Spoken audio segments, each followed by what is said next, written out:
आदाब, मैं मीनाक्षी शोरान हाजिर हूं दुनिया भर की सोशो पॉलिटिकल और इकोनॉमिक इश्यूज पर खास प्रोग्राम लेकर। दुनिया मेरे आगे हमारी इस खास पेशकश में आज बात चीन में कोरोना के हालात और इंडियन कंसर्न्स की हम करेंगे। जी हां, चीन में कोरोना के ओमिक्रॉन सब वेरिएंट BF7 का कहर जारी है और इसकी वजह से भारत समेत पूरी ही दुनिया की परेशानी बढ़ भी गई है।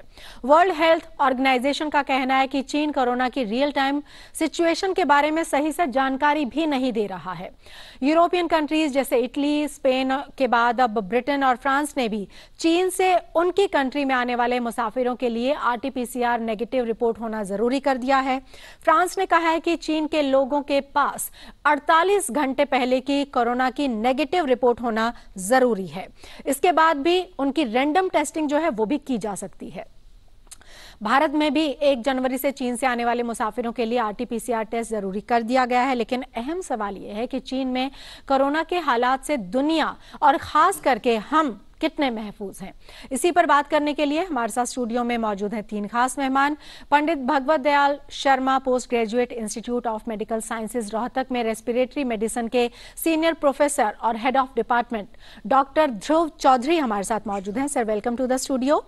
Institute of human behaviour and allied sciences के director of royal college of physicians London में एडवाइजर डॉक्टर राजेंद्र धमीजा जी हमारे साथ होंगे।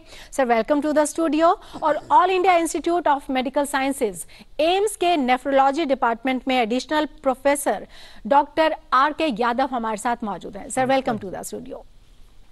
आप सभी का हम वेलकम करते हैं, इस्तकबाल करते हैं। और पहला सवाल डॉक्टर ध्रुव चौधरी, मैं आप ही से जानना चाहती हूँ। चौधरी साहब, कई बार ना मिसकंसेप्शन भी हो जाता है, बिकॉज अगर हम इस सीजन की बात करें तो फ्लूज आते ही हैं, आपने भी उसका जिक्र किया, लेकिन उस फ्लू को कोरोना समझा जाए या कोरोना को फ्लू समझा जाए, थोड़ा सा कई बार मिसकंसेप्शन हो जाता है। और एक्चुअली हम शायद उसको एडमिट भी नहीं करना चाहते हैं कई बार कि क्योंकि अभी उस तरह की वेव नहीं है, नंबर ऑफ पेशेंट्स उस तरीके से काउंट नहीं किए जा रहे हैं, कोई डेटा अभी उस तरीके से कम नहीं आ रहा है, तो शायद अभी कोविड नहीं हो सकता है। आपको कितने चांसेस अभी लगते हैं, और अगर ये कॉम्बिनेशन हो जाए या फिर कैसे वेरी करें कि ये कॉमन फ्लू है या फिर ये कोरोना हो सकता है? Although there are advisories and guidelines कि अगर आपको ये सिम्टम्स हैं तो फिर आपको कोरोना हो सकता है, और else test is the only option. देखिए, आमतौर पे वायरसेस का डायग्नोसिस क्लिनिकली उनके सिम्टम्स के बेस पे करते हैं और कितनी जल्दी वो फैल रहा है और किस तरह का पैटर्न आ रहा है। कि एकदम आप देखेंगे वायरल डिजीज जब भी आती हैं तो दे कम इन बंचेस, बल्क्स में आती हैं करके, जबकि बैक्टीरियल डिजीजेस थोड़ा सा स्लोअर आपका इंडिविजुअल लेके आती है, अनलेस एंड अनटिल आपका जिस तरह से प्लेग हो, निमोनिक प्लेग। वायरसेस को डेफिनेटिव आंसर आप कौन सा वायरस आपको कर रहा है वो बगैर टेस्ट के कहना नामुमकिन है, मुश्किल है। लेकिन कुछ एक चीजें हैं, जिस तरह से पहली वेव के अंदर जिस तरह लोगों को स्मेल चली गई थी पावर, या कईयों को आपने ये नोट किया होगा कि खांसी हो रही थी, गला कम खराब था, जबकि कई वायरसेस हैं जो कॉमन कोल्ड का वायरस है, उसमें जुकाम, स्टफीनेस होगी। लेकिन डेफिनेटिव आंसर आपको लैब के थ्रू ही मिलेगा। मैं आपको अपनी स्टेट का एग्जांपल दे सकता हूं। कल भी अगर आप डाटा देखेंगे, हरियाणा में हमने लगभग 4,500 से 5,000 के बीच में 3-4 दिन से टेस्टिंग कर रहे हैं। टोटल पॉजिटिव केस हमारे पास इसमें 3 या 4 आ रहे हैं कोविड के। कहने का अभिप्राय ये है कि कोविड है, और वो भी मैक्सिमम सारे केसेस आपके गुरुग्राम से आ रहे हैं जो कि नेशनल कैपिटल रीजन में है। तो एंडेमिक है डिजीज, लेकिन प्रिडोमिनेंट नहीं है। जबकि दूसरी ओर जब हम चेक कर रहे हैं मल्टीप्लेक्स PCR सिस्टम से, हमें नॉर्मल फ्लू मिल रहा है, हमें कुछ एक केसेस स्वाइन फ्लू के मिले हैं, कुछ एक मेटानिमो वायरसेस के आए हैं, रेस्पिरेटरी सिंसिटिव वायरसेस। सो ये डिफरेंट वायरसेस हैं जो हमको लैब टेस्टिंग से पता चल रहा है। सो वो हमको तसल्ली भी देते हैं। और दूसरा, जैसे अगर आज आपको फ्लू का पता चल जाता है टेस्टिंग में, तो उसके द्वारा कारगर इलाज पॉसिबल है अगर आप 48 से 72 घंटे के बीच में शुरू कर दीजिए। इसी तरह से आपके जो कोविड के केसेस हैं जहाँ हाई रिस्क फैक्टर्स है, वहाँ भी हम दवाइयाँ जो उनसी खास तौर पे आपको अगर पैक्सिलोविड तो अभी अवेलेबल नहीं है हमारे पास, जो निर्मलाटेविर रिटोनोविर कॉम्बिनेशन है, लेकिन जो रिस्क फैक्टर्स वाले हैं हमारे पास, जैसे मेरे डिपार्टमेंट में नोडल है जो PGI का भी, स्टेट का भी, तो हमारे पास जिस तरह पीछे भी केसेस आ रहे थे, तो वहां हमने रेमडेसिविर बड़ी इफेक्टिवली विद इन 3 से 4 दिन के अंदर जो हाई रिस्क फैक्टर के लोग थे या वैक्सीनेशन नहीं था या वैक्सीनेशन के बाद भी जिनको दिक्कत हो रही थी ज्यादा, इस्तेमाल किया और बहुत अच्छे सुखद रिजल्ट मिले। तो इसीलिए मैं बार बार कह रहा हूँ पैनिक करने की जरूरत नहीं। ऑल राइट बिल्कुल। और हम भी चाहते हैं कि हमारे जो व्यूवर्स हैं वो देखें, सुने और समझें और पैनिक ना हो, क्योंकि पैनिक होने से तो इलाज भी नहीं है, और खाली डर जाने से अगर इलाज हो, पैनिक हो जाने से ही अगर हो तो फिर हुआ जा सकता है पैनिक, लेकिन वो कोई सोल्यूशन नहीं है। सोल्यूशन इलाज ही है। और डॉक्टर आर.के. यादव, आपसे मैं ट्रांसप्लांट को लेकर और वैक्सीनेशन को लेकर एक कॉम्बिनेशन के तहत एक सवाल पूछना चाहती हूँ, बिकॉज ये तो हमें मालूम ही है कि there are many patients, multiple patients जो कि ट्रांसप्लांट के लिए इधर वेट कर रहे हैं या उनको रिक्वायरमेंट है, प्लस अब इस तरह की सिचुएशन भी है। सो उनको बूस्टर डोज को लेकर या वैक्सीनेशन को लेकर, उसको लेकर आपकी क्या सलाह है? कोई डिफरेंस है इन पेशेंट्स में और रेस्ट ऑफ द जो पॉपुलेशन है उसमें, या सब एक जैसा रहता है? देखो, अब हमारे पास पुराना कोविड का डाटा है, तो हमें कैसे चलना है ये गाइडलाइंस बड़ी क्लियर आ गई हैं अब। तो जैसे किसी को अब लंग इन्फेक्शन है तो जनरली उसको वेट कर लेना चाहिए लाइव ट्रांसप्लांट है तो, क्योंकि ट्रांसप्लांट के बाद में किडनी ट्रांसप्लांट हो या कोई भी ट्रांसप्लांट हो उसमें दवाइयाँ दी जाती हैं जिससे इम्यूनिटी डाउन होती है। तो अगर पेशेंट बीमार है तो आइडियली उसको वेट करना चाहिए ट्रांसप्लांट के लिए 1 हफ्ते 2 हफ्ते का, जब तक वो बीमार है। उसके बाद हम किडनी ट्रांसप्लांट या कोई भी ट्रांसप्लांट कर सकते हैं। दूसरा आपने पूछा वैक्सीनेशन की जो गाइडलाइंस हैं वो सेम गाइडलाइंस हैं जो जनरल पॉपुलेशन में, प्लस साथ में जो किडनी के मरीज होते हैं उनमें हम अलग से पहले भी वैक्सीनेशन देते थे, कोविड से पहले भी इन्फ्लुएंजा का वैक्सीनेशन देते थे, न्यूमोकोकल वैक्सीनेशन देते थे। वो आज भी वही सिचुएशन है, सेम सिचुएशन है, कोई अंतर नहीं। तो वैक्सीनेशन तो हमें जरूर करना है। एक दूसरा है, अगर आपका किडनी ट्रांसप्लांट या कोई लाइव ट्रांसप्लांट है तो उससे पहले 1 महीने का गैप होना चाहिए अगर लाइव वैक्सीन ले रहे हैं तो आप। अदरवाइज किल्ड वायरस की वैक्सीन है तो उसमें कोई ऐसा नहीं है कि टाइम इंटरवल चाहिए हमें। तो वैक्सीनेशन तो जरूर लेना है, हर किसी को लेना है। जिनका किडनी ट्रांसप्लांट हो चुका है उनको भी लेना है, जिनका होने वाला है उनको भी लेना है। ठीक है सर। और डॉक्टर चौधरी, एक चीज और जो मैं आपसे जानना चाहती हूँ कि एक्चुअली अभी जो सिचुएशन थोड़ा सा बताई जा रही है, और पहले भी सिचुएशन चाइना की तरफ से इसी तरह से रही है, फ्री मीडिया भी वहां पर नहीं है, तो रिपोर्ट्स का आना, इंफॉर्मेशन का आना, सप्रेशन जैसी तो चीज है वहां पर, वो नजर भी आ रहा है। अब उन्होंने सब कुछ खोल दिया है, राइट? और इंफॉर्मेशन के नाम पर एक तरीके से या तो जीरो इंफॉर्मेशन है या मिस इंफॉर्मेशन है। तो ये कितना बड़ा चैलेंज है रेस्ट ऑफ द वर्ल्ड के लिए। मान लीजिए WHO कोई गाइडलाइंस जारी करना भी चाहता है तो बिना जानकारी के आधार पर वो कैसे नई गाइडलाइंस जारी करे अगर कुछ एडिशनली करना है? तो ये किस तरह की सिचुएशन ऑपरेट करते हैं? देखिए, मैं सबको जब भी कोई मुझसे इस बारे में बात करता है तो मैं एक ही बात बोलता हूँ कि एक अंग्रेजी की मूवी आई थी कंटेजियन जी। और मार्क डमान की, अगर आप 2011 में देखें तो जो उस पिक्चर में दिखाया गया वो रियल लाइफ में हमने कोविड में देखा। हाँ। और इंफॉर्मेशन बहुत इंपॉर्टेंट है।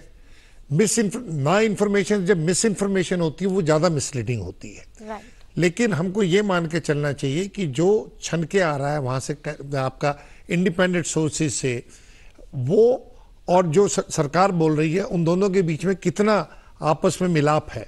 अगर मिलाप नहीं है तो we have to be extra careful. एक दूसरा, हमको जो important, infection is not only thing, कितने हॉस्पिटल एडमिशंस हो रहे हैं, कितने उसके कारण एडमिशन के बाद डेथ रेट्स हो रहे हैं।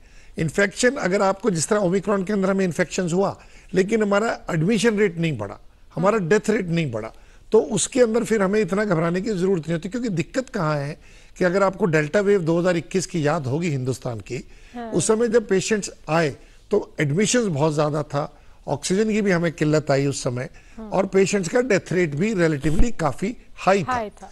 तो जब भी कोई बीमारी आती है तो उसमें हमें 3 चीजें देखनी होती हैं कि कितने लोगों को इन्फेक्ट कर रही है, कितने उस इन्फेक्टेड लोगों में से एडमिट हो रहे हैं, और जो एडमिशन हो रहा है कितनों की डेथ हो रही है। जो चाइना से हमें आ रहा है, क्योंकि जो डाटा आ रहा है वो भी फिल्टर्ड आ रहा है, जो डाटा नहीं आ रहा है वो भी फिल्टर्ड आ रहा है, क्योंकि जिसको आ रहा है, और वो जब सोशल मीडिया में एक बहुत बड़ी चीज बन जाती है। लेकिन अगर सारे संसार में उसको देख के कंसर्न है तो इसका मतलब कुछ ना कुछ तो गड़बड़ है, और प्रोबेबली गड़बड़ शायद ज्यादा है।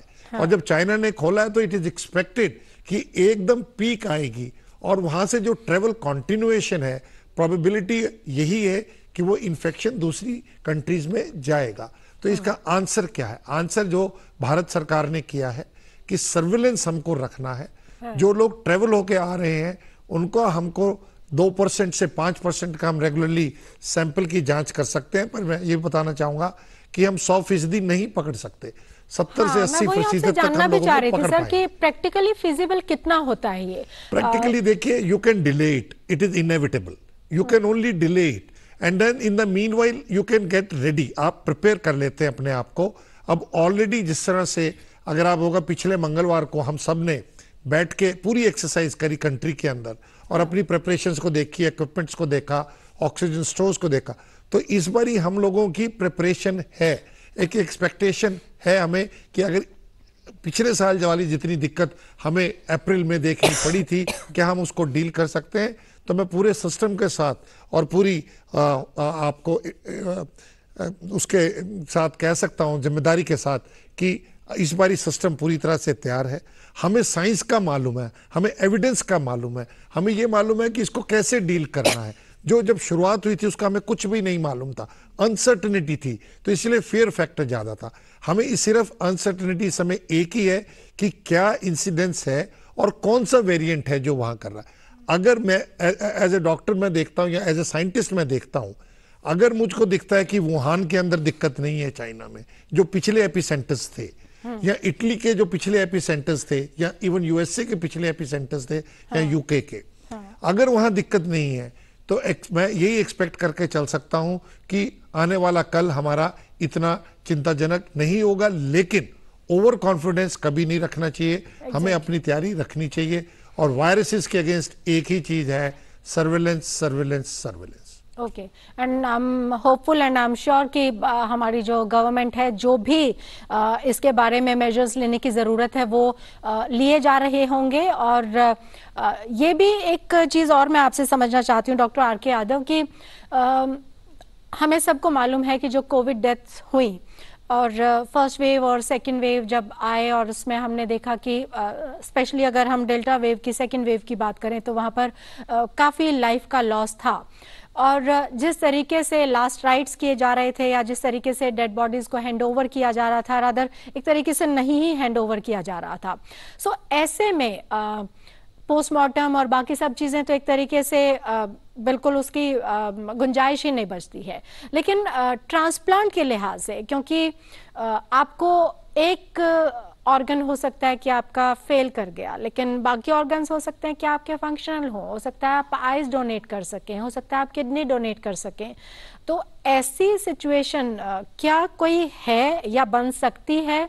क्या सिचुएशन है दरअसल? क्योंकि कोविड जो डेथ्स हैं उनको हमने बहुत डिफरेंटली देखा है, तो वैसे अगर सिचुएशन से मैं आपसे समझना चाहूँ कि क्या होता है और एग्जैक्टली क्या है, और क्या हम वहाँ तक कभी आ पाएंगे कि अगर ऑर्गन डोनेशन करना है तो हो पाए? जी, सबसे पहले तो मैं बताना चाहूँगा कि बड़ा ही अनफॉर्चुनेट है, किसी की भी किसी वजह से डेथ हो जाती है, तो ये बड़ा अनफॉर्चुनेट है। उससे ज़्यादा मोस्ट अनफॉर्चुनेट ये है कि आपकी डेथ होगी फिर ऑर्गन डोनेशन नहीं कर रही है फैमिली। इंडिया में बड़ा ही मोस्ट अनफॉर्चुनेट है, क्योंकि वो तो वेस्टेज है कि आपके अगर ऑर्गन किसी के काम आ जाते हैं और किसी दूसरे को लाइफ मिल जाए, तो इससे अच्छा तो कोई धर्म नहीं है। तो अभी जो Indian society of organ transplantation है, उन्होंने अपनी नई गाइडलाइंस रिलीज की हैं कि अगर इन्फेक्शन हो जाता है किसी को और दूसरे इन्फेक्शन के लिए एडमिट है, और बाई चांस उसको कोविड डिटेक्ट हो जाता है उस टाइम पे, तो अपने सारे ऑर्गन्स दे सकता है, सिर्फ लंग्स को छोड़ के। कि आप लंग्स नहीं दे सकते, आप आईज दे सकते हैं, किडनी दे सकते हैं। किडनी ट्रांसप्लांट भी हुए हैं अभी पुणे में, आपने देखा होगा न्यूज़पेपर में। तो मेरा आपके माध्यम से यही रिक्वेस्ट है सभी से कि ये अनफॉर्चुनेट है, किसी की भी डेथ हो रही है एक्सीडेंट में या किसी वजह से, पर ये उससे जब ज़्यादा मोस्ट अनफॉर्चुनेट है कि हम किसी को लाइफ देना चाहें, किसी को ऑर्गन देना चाहें, तो डोनेट कीजिए। वहाँ की जो टीम है, जिस भी स्टेट में हैं आप या जहाँ पे भी हैं, तो वहाँ की जो स्टेट गवर्नमेंट के जो रूल्स हैं उनके अनुसार चलिए और अपने ऑर्गन्स को प्लीज़ डोनेट करने का थोड़ा कदम आगे बढ़ाएं ताकि जो नीडी है पेशेंट उसको एक नई लाइफ मिले, डिजीज फ्री उसको भी मिले। तो इसमें कोई ऐसा वो नहीं है। मीनाक्षी, इसमें एक चीज जानने की बहुत जरूरत है जी। वो ये है कि कोविड के कारण बीमारी है या इंसिडेंटल डिटेक्शन ऑफ कोविड है। ये बहुत फर्क है दोनों चीजों में, और उससे लोग बहुत कंफ्यूज करते हैं। तो बाय एंड लार्ज अगर आपको ये मान के चलिए कि 100 में से पिछली वेव में भी more than 80% people had no symptoms, they were asymptomatic, या 1-2 दिन हुए। तो इसलिए इन सब चीजों को देखते हुए ये जो गाइडलाइंस भी आ रही हैं ऑर्गन ट्रांसप्लांट की या उसकी, ये चीज को ध्यान रखा गया है। लंग का इसलिए नहीं रखा जाता कि क्या पता चाहे एसिम्प्टोमेटिक हो, उसमें से कितने लोगों को इंसिडेंटल आपका लंग का इन्वॉल्वमेंट है। तो ये बात जो डॉक्टर यादव साहब ने कही बहुत इंपॉर्टेंट है, जो कि और जनता को भी इस बात को समझना पड़ेगा। जी जी, बिल्कुल बिल्कुल। और थोड़ा सा अंडरस्टैंडिंग होनी चाहिए, और थोड़ा सा जो इंफॉर्मेशन है वो भी कई बार अभाव रह जाता है। और हमारे यहाँ थोड़ा सा हेजिटेट भी करते हैं लोग ऑर्गन ट्रांसप्लांट की, अगर या डोनेशन की बात करें। ट्रांसप्लांट तो ऑब्वियसली अगर रिक्वायर्ड है तो वो होता है और होना चाहिए भी, लेकिन उसके लिए किसी को डोनेट भी करना चाहिए। सो उसको लेकर ड्राइव्स भी चलाई जाती हैं, इंफॉर्मेशन स्प्रेड भी की जाती है, शेयर भी की जाती है। And I am sure doctor साहब की बात सुनकर कुछ लोग ऐसे और आएंगे जो इनिशिएट करेंगे, बिकॉज आप किसी को लाइफ दे सकते हैं, दैट इज वेरी इंपॉर्टेंट।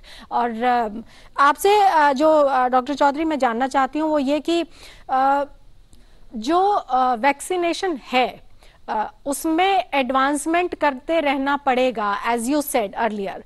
तो वो एडवांसमेंट होगा कैसे? हमारे पास अगर इंफॉर्मेशन सही नहीं है, या ये कौन सा स्ट्रेन है और ये कौन कौन से बॉडी पार्ट्स पर असर डाल रहा है, या ये कैसे चेंज होके इस बार आ रहा है, और क्या ये फिजिबल है कि हम एवरी ईयर या एवरी टाइम जब जब कोई वेव इस तरह की आए, या फिर जब जब कोई नया वायरस आए तो उसी के ऊपर एक्शन का रिएक्शन इसी तरीके से होगा, या हम प्री प्लानिंग भी कर सकते हैं कुछ चीजों की कि इसमें आने वाला जो वर्जन है, या आने वाली जो वेव है, या आने वाला जो वायरस है वो इस तरीके से हो सकता है? Can we intercept also? देखिए, इसके बहुत वाजिब सवाल आपने पूछा है, और इसका जवाब अगर आप देखेंगे तो अगेन मैं आपको फ्लू की ओर लेके जाऊंगा जी। फ्लू वायरस के अंदर ये पर्टिकुलर आज के दिन बायोटेक्नोलॉजी के अंदर बहुत एडवांसमेंट हो गया है, और हर साल अगर आप देखेंगे फ्लू का नया वायरस रिलीज होता है।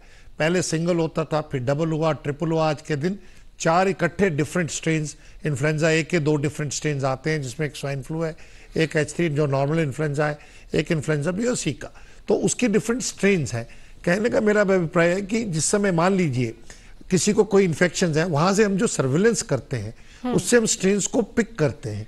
अब हमें कैसे पता चला कि ये कोविड का वुहान वायरस था, अल्फा था, डेल्टा था, बीटा था, या आपका ओमिक्रॉन है? क्योंकि आपके पास आज के दिन पावरफुल बायोटेक्नोलॉजिकल टूल्स है। आज हिंदुस्तान ने जो कोवैक्सीन बनाया टोटली 100% स्वदेशी है। इसके अंदर यहीं से वायरस हमने निकाला, यहीं से वायरस के सामने समझ में आया। NIV पुणे ने FMC के साथ मिलकर उस समय किया, और बाद में ICMR के साथ मिलकर हम लोगों ने ट्रायल किया। तो इसके लिए भारत का जो Indian council of medical research centre है, प्राइवेट सेक्टर जिन्होंने इनके साथ मिलकर काम किया, तो हर एक के कोलैबोरेशन से हुआ। ये मैंने एग्जांपल इसलिए दिया कि अब जो वायरसेस जितने भी आ रहे हैं, अब जैसे अब हम रोहतक के अंदर ही हमारे पास लैब है, अब हमें ये पता रहता है कि हमारे हरियाणा में कौन सा वायरस सर्कुलेट कर रहा है। और बाय एंड लार्ज जब आप सारा कंट्री से आप देखते हैं कि कौन से वायरसेस आ रहे हैं, उसके बेस पे बायोटेक्नोलॉजिकल टूल्स के साथ NGS जो टेक्निक है उसके द्वारा, जीनोमिक सीक्वेंसिंग के द्वारा आपको पता होता है। और जो पावरफुल टूल्स क्या डिफरेंस हुए, जैसे हमने होल किल वैक्सीन था, वो हमारा कोवैक्सीन था। हर हिंदुस्तान के अंदर ही अब हमने मिलके mRNA बनाया। जो नेजल कोवैक्सीन आया, आपका जो नेजल वाला वैक्सीन आया, ये भी एडिनोवायरस नॉन रेप्लिकेटेड डेफिशिएंट आ रहा है। तो कहने का मेरा तरीका कि आज हमारे पास वो चीजें अवेलेबल है। इन्फ्लुएंजा के लिए हम अभी भी जो बाहर से, चाहे अमेरिका से आ रहा है डाटा, चाहे साउथ का हेमिस्फीयर का डाटा आ रहा है, उस पर हम डिपेंड करते हैं। लेकिन धीरे धीरे सर्विलेंस के कारण स्टेट की, नेशन की कैपेबिलिटी है। और अगर आप देखेंगे, मैंने भी आपसे बात की कि यूनाइटेड किंगडम में अभी बाइवेलेंट वैक्सीन है, वो mRNA जो टेक्निक है मैसेज की, वो बहुत ही स्ट्रांग टेक्निक है कि एक वो पर्टिकुलर वायरस को आप लैब में देखते हैं कि क्या चीज उसको न्यूट्रलाइज कर रही है, क्या वो एंटीबॉडीज प्रोड्यूस कर पा रहा है, और उसके हिसाब से उसको निकाल के आप मास प्रोडक्शन कर रहे हैं। सो वो टेक्नोलॉजी अवेलेबल है, ऑलरेडी इन प्रैक्टिस में है। Flu is the classical example और उसको हम आने वाले टाइम में इस्तेमाल आराम से कर पाएंगे, ये मेरे को उम्मीद है। और ऑलरेडी उसका first example Omicron plus Wuhan virus के स्ट्रेन के साथ जो रिलीज हुआ है लास्ट मंथ वैक्सीन यूके में ऑलरेडी आ गया है।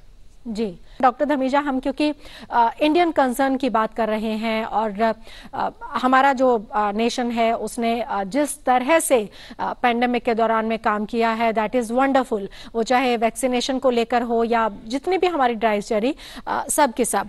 लेकिन एक चीज़ वैक्सीनेशन को लेकर ही है कि कॉम्बिनेशन जो है और जो हमारा एडवांसमेंट है उसको लेकर आप क्या इंफॉर्मेशन हमारे व्यूअर्स को दे सकते हैं, क्योंकि कई जगह ये भी हुआ कि कहीं पर कोविशील्ड दे दी गई और उसके बाद सेकंड डोज या बूस्टर डोज को वैक्सीन हो गया तो कहीं कोई गड़बड़ तो नहीं हो जाएगी।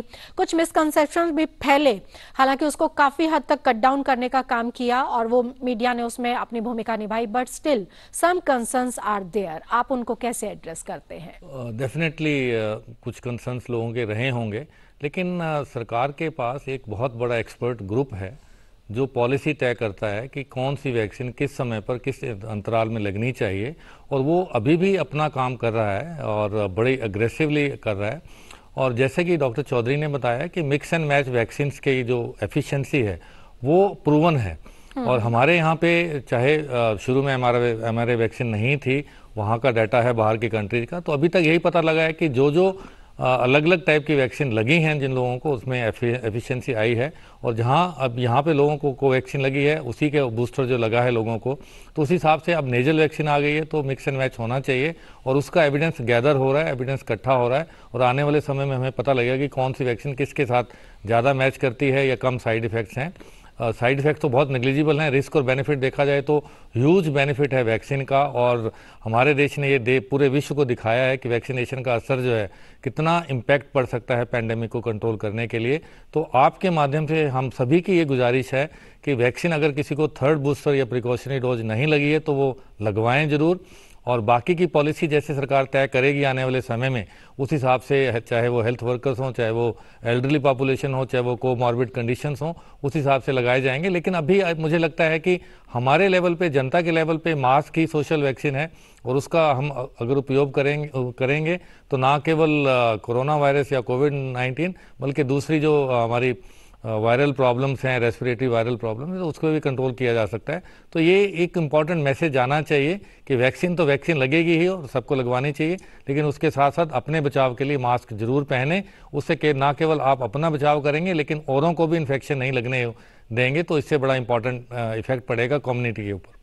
All right sir. और डॉक्टर यादव, आपसे जो मैं समझना चाहती हूँ वो ये कि आपका एक कंक्लूडिंग रिमार्क इस बात को लेकर कि देखिए चाइना हमारा पड़ोसी है, पॉलिटिकली या अगर हम LAC की बात करें तो वहाँ पर कैसे भी रिलेशन हम शेयर कर सकते हैं, बट पॉपुलेशन को लेकर अगर हम देखें तो हमारा कंसर्न होना चाहिए, क्योंकि ह्यूमन लाइफ जो है उसकी जो इम्पोर्टेंस है, उसकी जो कीमत है वो है, और वहाँ की जो सिचुएशन है और हमारे जो अपने हिंदुस्तान के कंसर्न्स हैं, how will you conclude this? देखो, पॉपुलेशन चाइना हमारे पास है तो जेनेटिकली हम देखें तो कुछ ज़्यादा डिफरेंट नहीं है, और हम US से देखें तो उनके कंपैरिजन में चीन से हमारी थोड़ी मैचिंग जेनेटिक्स ज़्यादा है। तो हमें वाइज होने की ज़रूरत है, केयरफुल होने की ज़रूरत है, और कॉन्फिडेंस में ना रहे कि हमारी इम्यूनिटी ज़्यादा है, और जिसको कोई डिजीज़ है वो ज़्यादा केयरफुल रहे, पब्लिक प्लेसेस में ना जाइए और फेस मास्क का यूज कीजिए, और जो भी किडनी के मरीज हैं वो हर्बल मेडिसिन ना लें। All right sir. Doctor Dhruv Chaudhary, how will you conclude this? आपके रिमार्क्स क्या हैं? Careful, watchful and continue to live the life, but be care, take precaution in terms of when you go to the public places. और अगर कोई party वार्टी किसी को करने का शौक है तो ओपन में करिए रादर देन क्लोज स्पेसेस के। लेकिन वही मास्क इज वैक्सीन, और जब भीड़ भड़ाके के लागे उसको जरूर पहनिए, और साथ में पैनिक करने की जरूरत नहीं है, और अगर कोई दिक्कत लगे स्वास्थ्य सेवाएं आपके लिए 24 घंटे हाजिर। ओके डॉक्टर धमीजा, जो पार्टी करने वाले लोग तो अलग हैं, लेकिन देयर आर पीपल जो already may be they are in hospitals और घर पर उनका इलाज चल रहा है, समहाउ किसी ना किसी बीमारी से वो परेशान हैं। उनके लिए आपके जो सजेशंस हैं वो क्या रहेंगे और आपका क्या कंसर्न है, कैसे आप कंक्लूड करेंगे इसे? देखिए, जो पॉपुलेशन की आपने बात की, जो बीमार हैं या घर पे इलाज चल रहा है, एट रिस्क पॉपुलेशन है, उनके लिए ज़रूरी है कि मास्क जरूर पहने और अपने जो बेसलाइन जो है उनकी बीमारी है जो अंडरलाइंग, उसके ऊपर ध्यान दें और उसको ना बिगड़ने दें। और अगर वो स्थिति कंट्रोल में रहती है तो अपनी बीमारी भी ठीक रहेगी और कोरोना से भी बचेंगे। इसके साथ साथ जो पब्लिक को बताया जाता है, कन्वेंसिंग की जाती है, इम्पॉर्टेंट गवर्नमेंट की तरफ से डायरेक्शंस आती हैं, उनका पालन करें और भीड़ भाड़ से बचने के साथ साथ अपनी डाइट और अपनी एक्सरसाइज और अपनी मेंटल हेल्थ जो है, मेडिटेशन, ये चीज़ें कंटिन्यू रखें और ये चीज़ें भी आपकी इम्यूनिटी बढ़ाती हैं और वायरस जैसी बीमारियों से बचाती हैं। सो बी केयरफुल, बी वॉचफुल। जैसे डॉक्टर चौधरी ने कहा, pandemic is not over until it is actually declared over। सो अभी भी जो अंतर्राष्ट्रीय स्थिति है वो बदलती है समय समय पर, तो उसी हिसाब से हमारी सरकारें भी और हमारे जो हेल्थ सेक्टर के लोग हैं वो भी आपको वही मैसेज देते हैं बार बार कि ध्यान रखें अपनी सेहत का भी ध्यान रखें, अपनी डाइट का भी ध्यान रखें और अपनी एक्टिविटी, चाहे वो कॉग्निटिव फिटनेस हो चाहे वो फिजिकल फिटनेस हो, उसका ध्यान रखें। खुद को भी बचाएं और अपने समाज को भी बचाएं। All right sir, thank you so much. Doctor Dhamija, आप आए समय निकालकर हमारे स्टूडियो में, बहुत बहुत शुक्रिया आपका। डॉक्टर ध्रुव चौधरी, आप आए वक्त निकालकर, आपने इतनी महत्वपूर्ण चर्चा की, आपका भी बहुत बहुत शुक्रिया। और डॉक्टर यादव, आपका भी बहुत बहुत शुक्रिया, स्पेशली उन पेशेंट्स को सलाह देने के लिए जो ऑलरेडी किडनी से अपने किडनी की बीमारी से जूझ रहे हैं और कैसे वो अपना और ख्याल रख सकते हैं ताकि जो एक ऑलरेडी एक परेशानी है वो बढ़े नहीं बल्कि वो हेल्दी रहें, हैप्पी रहें। आप तीनों का ही बहुत बहुत शुक्रिया हमारे साथ इस चर्चा में शामिल होने के लिए। तो हमारी इस खास पेशकश में फिलहाल इतना ही। हमारा प्रोग्राम आपको कैसा लगा इस पर आप अपनी राय हम तक भेज सकते हैं। हमारा ईमेल आईडी है ddurduspecials@gmail.com। इसके साथ ही हमारी पूरी टीम को इजाजत दीजिए। आदाब।